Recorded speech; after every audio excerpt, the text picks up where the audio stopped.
Le Repair Café, c'est une association de bénévoles qui se mettent au service de la population dans le but d'avoir un impact sur la réduction des déchets. C'est-à-dire qu'il serait temps de faire comprendre aux gens qu'il y a d'autres moyens de consommer, qu'on n'est pas forcément obligé d'acheter, mais qu'on peut réparer plusieurs fois avant de jeter.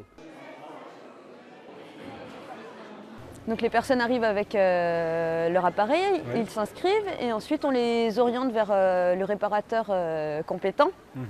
Donc ils vont réparer ensuite avec le réparateur. D'accord. C'est pas je dépose mon objet et je m'en vais, c'est on répare vraiment ensemble. Du coup ça permet un échange de savoir entre les gens et puis ça crée une ambiance assez conviviale. Oui, j'ai vu, il y a du café et tout. Du café, les gâteaux, voilà. Ok. Et donc là, vous aviez combien de réparateurs? Alors là, on est une bonne vingtaine. Ouais. J'ai pas fait le compte, en fait, on est plus nombreux que ce qui était prévu au départ. D'accord. Et donc c'est un groupe qui marche très bien, il y a une bonne ambiance au sein du collectif, quoi. Et du coup, aujourd'hui, on a réparé une bonne cinquantaine d'objets, ce qui nous a permis d'éviter de l'ordre de 130 kg de déchets. D'accord. Donc c'est plutôt une bonne opération.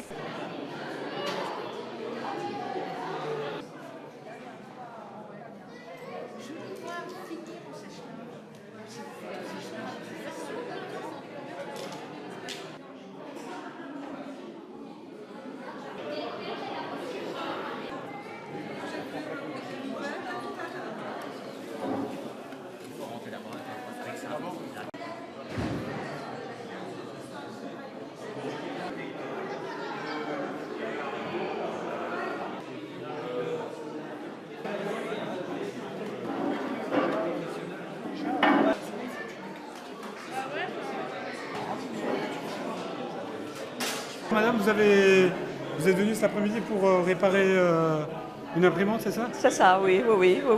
Et puis moi je trouve que c'est vraiment une idée extraordinaire de penser à réparer les vieilles choses.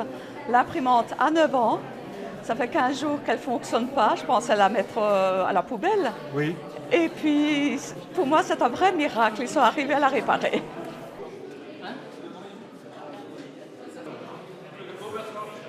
Nous, en tant que bénévoles, on n'est pas censé proposer du matériel pour réparer, par exemple, un câble électrique ou un plateau ou un moteur. Ça, c'est le genre de choses qu'on ne fait pas. Par contre, nous, quand on démonte un appareil, on étudie, on regarde ce qui ne marche pas et ensuite, on conseille les personnes sur la pièce. Éventuellement, on peut les aider à commander la pièce, à trouver les références, mais en aucun cas, on ne fournit les pièces de rechange. Donc, si une personne a la pièce de rechange, elle peut venir avec, on lui montre. Par exemple, si vous avez un téléphone, vous voulez changer l'écran de votre téléphone, il n'y a pas de souci, on vous le fait gratuitement, mais il faut venir avec l'écran. Ouais. Les gens qui ont un souci avec leur matériel sont plus conseillés à aller vers des réparateurs locaux. Les locaux ont tout à gagner plutôt que si c'est commandé sur Internet.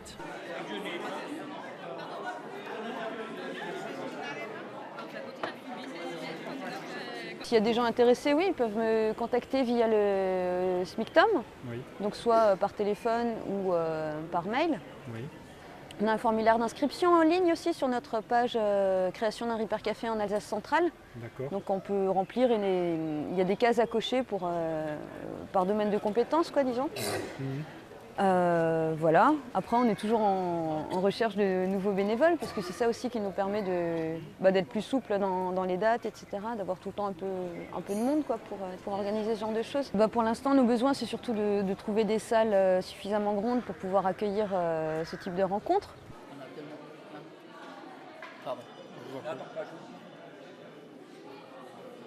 En tout état de cause, je tiens à remercier tous les participants. Tous ces bénévoles qui ont su donner de leur temps et puis avec plaisir, puisque je constate que tout le monde a été heureux à cette journée, que ce soit les bénévoles, que ce soit les gens qui sont venus demander de l'aide, tout s'est bien passé. Et je remercie surtout les bénévoles qui se sont inscrits pour venir participer aux prochaines journées en action, c'est-à-dire la prochaine à Markolsheim. Je ne pense pas qu'on peut le défaire et puis remettre autre chose parce que ça c'est presque impossible. Alors j'ai pensé qu'il faudrait le faire de l'extérieur. Ce qui serait intéressant,